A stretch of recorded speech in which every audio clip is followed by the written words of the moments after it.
नमस्कार, बदरों के लिए खबरों के इस विशेष बुलेटिन में आप सभी का स्वागत है। इस बुलेटिन में अब तक की ताजा और अहम खबरों के साथ मैं हूं मीमांसा मलिक और खबरों को पेश करेंगी मेरी सहयोगी सोनिया शर्मा।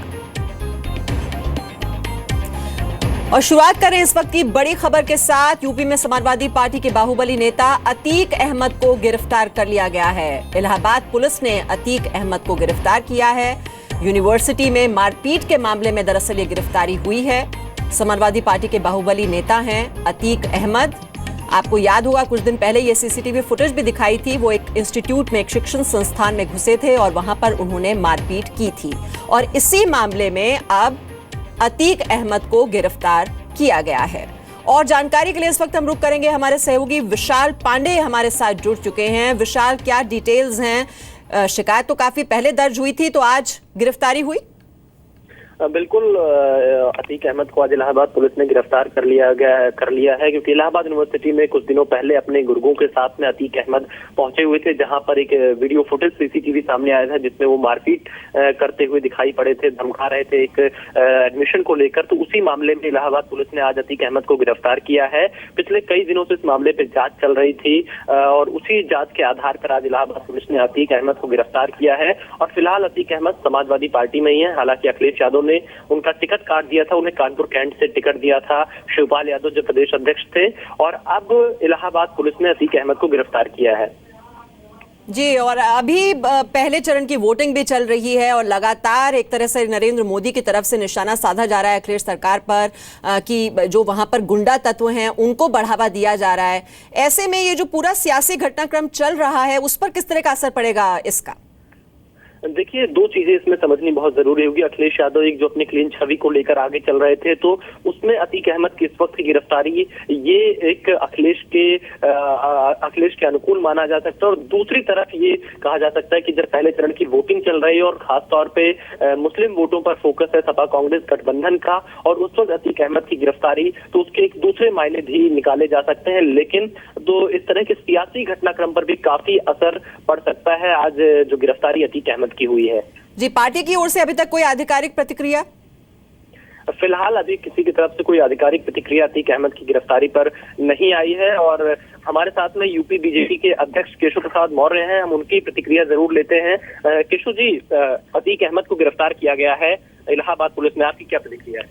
देखिए, मुझे लगता है कि बहुत पहले इनकी गिरफ्तारी करना चाहिए। जेल के बाहर कैसे पड़े हैं, ये समाजवादी पार्टी सरकार के कारण पड़े हैं। सपा में जो बड़े बड़े अपराधी उनको संरक्षण किया जाता है, उसके खिलाफ कार्रवाई नहीं की जाती। आज माननीय उच्च न्यायालय की कड़ी टिप्पणी के बाद इसको गिरफ्तार किया है, स्वागत करता हूँ।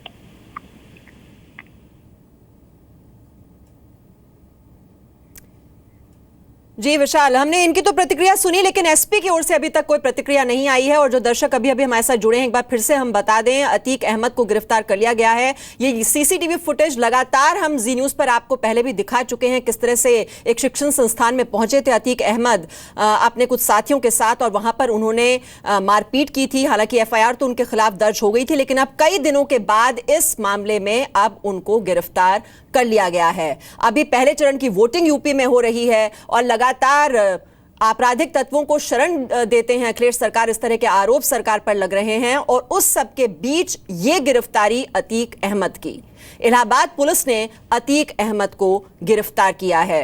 यूनिवर्सिटी में मारपीट का ये मामला और उसी मामले में अतीक अहमद की ये गिरफ्तारी।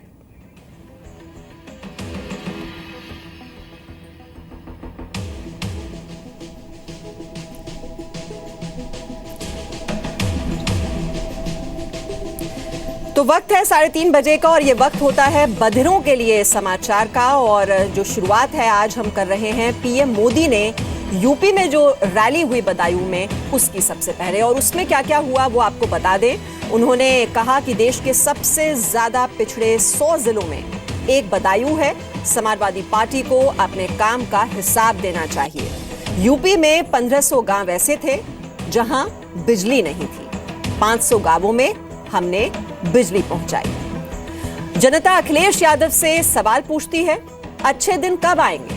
सुबह या शाम कभी भी महिलाएं सुरक्षित नहीं हैं। 3 बटालियन महिला पुलिस बनाई जाएगी, फर्जी नौकरी मामले की जांच की जाएगी। उत्तर प्रदेश का बच्चा बच्चा जानता है आपका काम नहीं, आपके कारनामे बोलते हैं, कारनामे। काम नहीं बोल रहा, कारनामे बोल रहे हैं। ये 500 गांवों में अंधेरा, ये आपका कारनामा था। और ये उत्तर प्रदेश ने मुझे प्रधानमंत्री बनाया, मैंने कर्ज चुका दिया। बदायूं ने मुझे एमपी नहीं दिया, लेकिन बदायूं जिले के 500 गांवों में बिजली पहुंचा दी। और यूपी में पहले चरण के लिए 15 जिलों की 73 सीटों पर वोटिंग जारी है। 2 बजे तक आपको बता दें 45% वोटिंग हुई है। राजनाथ सिंह के बेटे समेत कई नेताओं की किस्मत दांव पर है। सरधना में बीजेपी विधायक संगीत सोम के भाई को हिरासत में लिया गया। पिस्टल लेकर पोलिंग बूथ पर जाने का उन पर आरोप था। आज 2 करोड़ 60 लाख वोटर हैं, 839 उम्मीदवार हैं, 77 महिला उम्मीदवार। कुछ जगहों पर ईवीएम में खराबी की वजह से मतदान में देरी हुई। शांतिपूर्ण मतदान के लिए कई सेंसिटिव पोलिंग बूथ पर वीडियोग्राफी भी की जा रही है। यूपी चुनाव के पहले चरण में बागपत में वोटिंग को बढ़ावा देने के लिए वोटर्स को फूल दिए गए।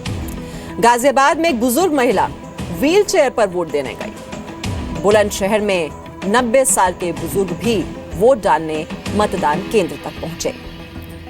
नोएडा में दिव्यांगों ने भी बढ़ चढ़कर वोटिंग में हिस्सा लिया। नोएडा के एक स्कूल में बच्चों ने लोगों को मतदान की अहमियत समझाने के लिए एक अवेयरनेस कैंपेन चलाया। कई जगहों पर आदर्श पोलिंग बूथ बनाए गए थे, जहां पर सजावट की गई थी।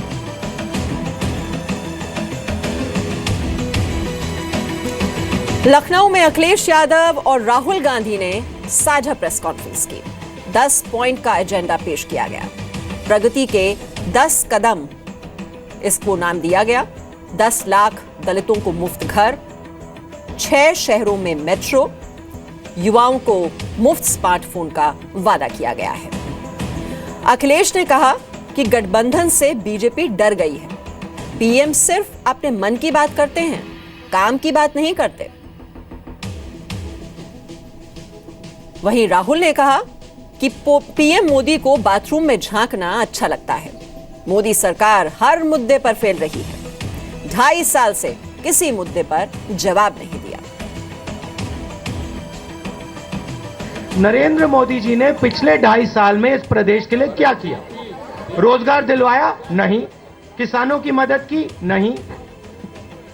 लाइन में खड़ा कर दिया सबको, गरीबों को खड़ा कर दिया, कहा कि तुम्हारे जेब में जो पैसा है उसको मैंने कागज कर दिया है, रद्दी कर दिया है, तुम लोग जाके लाइन में खड़े हो। आप मुझे बताइए, नरेंद्र मोदी जी का एक मित्र, सूट बूट वाला मित्र आपको लाइन में दिखा? समाजवादी पार्टी के संरक्षक मुलायम सिंह यादव ने यूपी चुनाव में अपनी पहली रैली की। अपने भाई के लिए उन्होंने वोट मांगे। कहा समाजवादी पार्टी जो वादा करती है उसे पूरा भी करती है।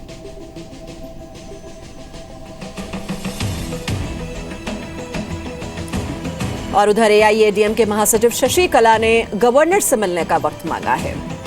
शशि कला विधायकों को लेकर गवर्नर से मुलाकात करना चाहती हैं। गवर्नर को चिट्ठी लिखकर तमिलनाडु के हित में जल्द फैसला लेने की उन्होंने मांग की है। गवर्नर ने कहा है कि राष्ट्रपति और केंद्र को कोई रिपोर्ट नहीं भेजी गई। मंत्री पंडिया राजन ने सीएम का समर्थन किया। पार्टी के 2 सांसदों ने सीएम से मुलाकात की और समर्थन की बात कही है। और पुलिस वालों की एक टीम आज रिजॉर्ट गई, जहां एआईएडीएमके के 120 विधायकों को ठहराया गया है। विधायकों के पत्रकारों से मिलने की मनाही है। मीडिया के लोगों पर पत्थर भी फेंके गए।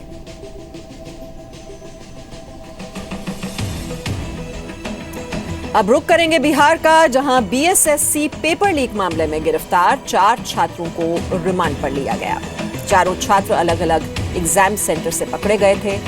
बीएसएससी के सेक्रेटरी समेत 8 लोगों को गिरफ्तार किया गया है। सेक्रेटरी और डेटा एंट्री ऑपरेटर 14 दिन की जुडिशियल कस्टडी में है। सूत्रों के मुताबिक 24 बैंक खातों में 50 लाख से ज्यादा का लेन देन का खुलासा हुआ है। आरोपियों की तलाश में कई राज्यों में छापेमारी की जा रही है। कल स्टाफ सिलेक्शन कमीशन के चेयरमैन ने कहा था कि कई नेता और बड़े लोग नौकरी के लिए सिफारिश करते थे। बीजेपी का आरोप है बिहार सरकार के नेताओं के संरक्षण में यह घोटाला हुआ है।